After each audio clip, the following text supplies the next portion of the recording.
Hello everyone, তো শুরু করছি র্যামার্টিন কোশ্চেন ব্যাংকে সেট নাম্বার 4 ক্লাস 7-এর ইংলিশের আমাদের আজকে সিন আনসিন আর গ্রামার পোর্শনটা আমরা করব। সিনে বলছে the king of kings emperor Akbar who ruled over India was a great lover of art science literature and music. মহান সম্রাট আকবর, যার ভারতে তিনি একজন বড় সম্রাট ছিলেন, তার সবথেকে প্রিয় ছিল, তিনি যেগুলো পছন্দ করতেন তা হলো তার মধ্যে আর্টস, সায়েন্স, লিটারেচার আর ছিল মিউজিক। ওয়ান ডে, একদিন, অন এ ফাইন মর্নিং, খুব সকালবেলায়, he was walking in his vast garden, তিনি তার সুন্দর বাগানে হাঁটছিলেন। His garden was lined with trees, তার বাগান ছিল লাইন করে তার গাছে ভরা। That produce the tastiest and juiciest fruits in whole kingdom, এ পুরো সাম্রাজ্যের যত রকমের সুস্বাদু ফল সমস্ত গাছ তার বাগানে ছিল। There were flowers of all shapes and sizes in his garden, তার বাগানে বিভিন্ন রকমের আকারের ফুলও ছিল। He had his most trusted and favourite minister Birbal with him, তার সাথে তার সবথেকে বিশ্বস্ত এবং প্রিয় মন্ত্রী বীরবল ছিল। But the great emperor Akbar did not have peace of mind, কিন্তু সে আকবরের মনে কোনো শান্তি ছিল না। The quality without which no one or not even the king of kings can appreciate the beauty, তার মনের মধ্যে যেহেতু শান্তি ছিল না, সেজন্য তিনি তার বাগানের এই সুন্দরতার কোনো প্রশংসা তিনি করছিলেন না। আমাদের সিন পড়া হয়ে গেল, এখন আমরা চলে আসছি এ নাম্বারে চুজ দ্য কারেক্ট অল্টারনেটিভস, আমাদের অপশনগুলো দেখে আমাদের যেটা সঠিক উত্তর সেটা বেছে নিতে হবে। নাম্বার 1 বলছে emperor Akbar was walking in his garden which was very small very large, এটা হবে এখানে large. Number 2 the king of kings emperor Akbar, রাজা সম্রাট ছিলেন, did not like music, was fond of music, loved watching dramas, তিনি কোনটা বেশি পছন্দ করতেন, was fond of music. Number B বলছে complete the following sentence with the information from the above passage, উপরের প্যাসেজটি পড়ে আমাদের বাক্য সম্পূর্ণ করতে বলছে। নাম্বার 1 বলছে Akbar was walking in his vast garden on, তিনি একদিন তার বড় বাগানে হাঁটছিলেন, অন এখানে হবে অন আ ফাইন মর্নিং, এটা হবে হচ্ছে প্রথমটার উত্তর।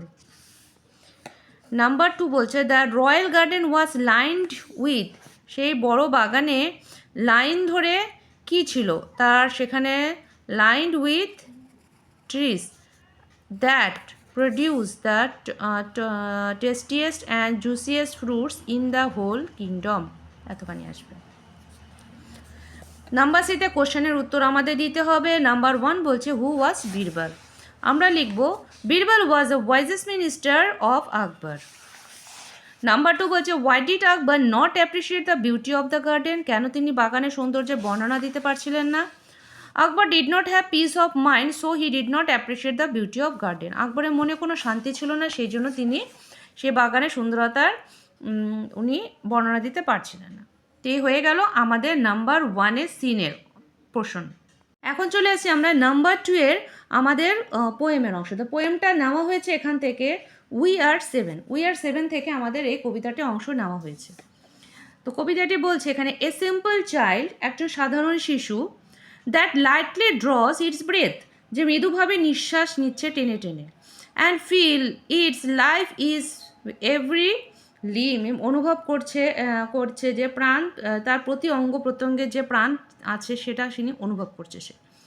What would it know of death, মৃত্যুর বিষয়ে কি সে কিছু জানে। I met a little cottage girl, আমি কুটিরে থাকা একটি ছোট্ট মেয়ের সঙ্গে দেখা পেলাম। শি ওয়াজ 8 years old, সে বলল যে তার বয়স 8 বছর। হার হেয়ার ওয়াজ থিক, তার চুল ছিল মোটা, উইথ মেনি কার্ল, খুব কোঁকড়ানো, that clustered round her head, যা কিনা তার সেই ঢেউ খেলানো চুল কি ছিল, তার মাথার চারপাশে জড়ো হয়েছিল।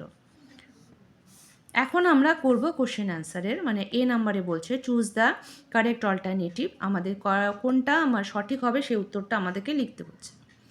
The girl should not know of, এটা বলছে ফেট, লস অফ লাইট, বার্থ, এটা হবে শুড নট নো, সে জানতো না যে জীবনের হারানোটা কি। The girl feels her life in all parts of her body, only heart, only head. The feels বলছে সে, the girl feels her life, তার সে জীবনটাকে সে অনুভব করছে অল পার্টস অফ, প্রতিটি অঙ্গ প্রত্যঙ্গে, এই নাম্বার হবে। এবং নাম্বার বি এ যে আমাদের প্রশ্নটির উত্তর বলছে, এটা আমাদেরকে এখন লিখতে হবে, হু রোড দ্য পোয়েম। এই কবিতাটির আমাদের কবি কে ছিলেন? এটা হবে উইলিয়াম ওয়ার্ডসওয়ার্থ।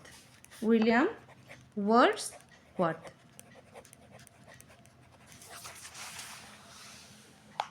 আমাদের উত্তরটি হবে উইলিয়াম ওয়ার্ডসওয়ার্থ। হয়ে গেল আমাদের সিনের অংশ। এবার শুরু করব আমরা আমাদের আনসিন। তা আনসিনটাও আমাদের একই রকমভাবে পড়ে বুঝে তারপর করতে হবে। সিনে বলছে, Kabir was born about 500 years ago in Varanasi. Kabir 500 বছর আগে বারাণসীতে জন্মগ্রহণ করেছিল। বলছে হি ওয়াজ মুসলিম ওয়েভার, তিনি মুসলিম পরিবার থেকে এসেছিলেন। হিজ টিচার ওয়াজ রামানন্দ স্বামী, তার শিক্ষক ছিলেন Ramanand Swami. Kabir grew up to be a wise man, Kabir বড় হয়েছিল একজন জ্ঞানী ব্যক্তি হিসাবে। He learn both Sanskrit and Persian, তিনি সে সংস্কৃত এবং পার্সিয়ান দুটো বিষয়ে তিনি দক্ষতা অর্জন করেছিলেন। হি রোট মেনি সংস, তিনি অনেকগুলো কবিতা লিখেছিলেন, অ্যান্ড অনেকগুলো গান লিখেছিলেন, অ্যান্ড কবিতাও, পোয়েমস ইন হিন্দি, এবং হিন্দিতেও তিনি অনেকগুলো গান এবং কবিতা লিখেছিলেন। দ্য বেঙ্গলি পোয়েট, বাঙালি কবি রবীন্দ্রনাথ ঠাকুর ট্রান্সলেটেড দেম ইনটু ইংলিশ, কিন্তু রবীন্দ্রনাথ ঠাকুর তার সেই লেখাগুলোই আবার ইংলিশেও তিনি অনুবাদ করেছিলেন। He taught us an important lesson that, তিনি আমাদেরকে এক গভীর শিক্ষা দিয়েছিলেন। God loves all man equally, ভগবান আমাদের সকল মানুষকে সমানভাবে দেখে বা ভালোবাসে। ইভেন টুডে, এমনকি আজও, দেয়ার আর মেনি ফলোয়ার্স অফ কবির, এখনও পর্যন্ত কবিরের প্রচুর পথ প্রদর্শক আছে।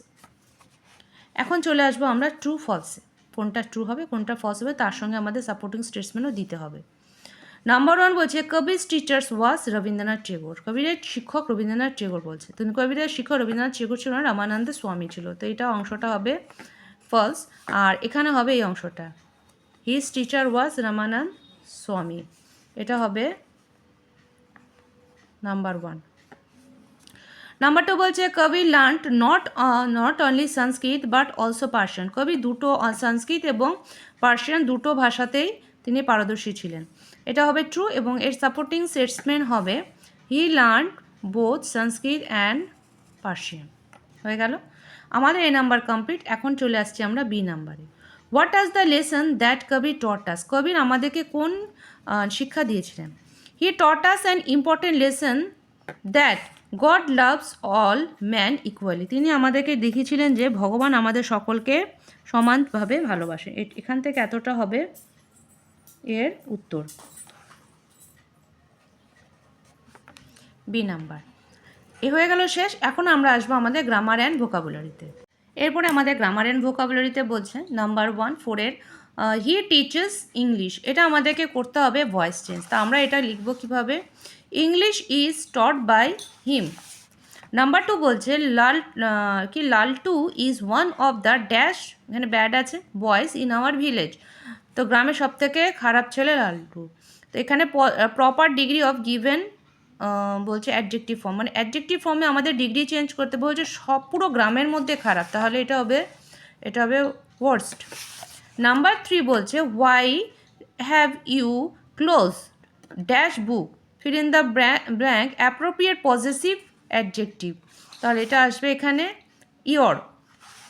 Number 4 Meena return dash book in the library, এটাও বলছে পজেসিভ প্রোনাউন, তাহলে এটা লিখবো আমরা এখানে hers book in the library. Number 5 বলছে what dash beautiful sight it is, fill in the blank with appropriate article বসাতে হবে, তাই এখানে আসবে আমাদের এ।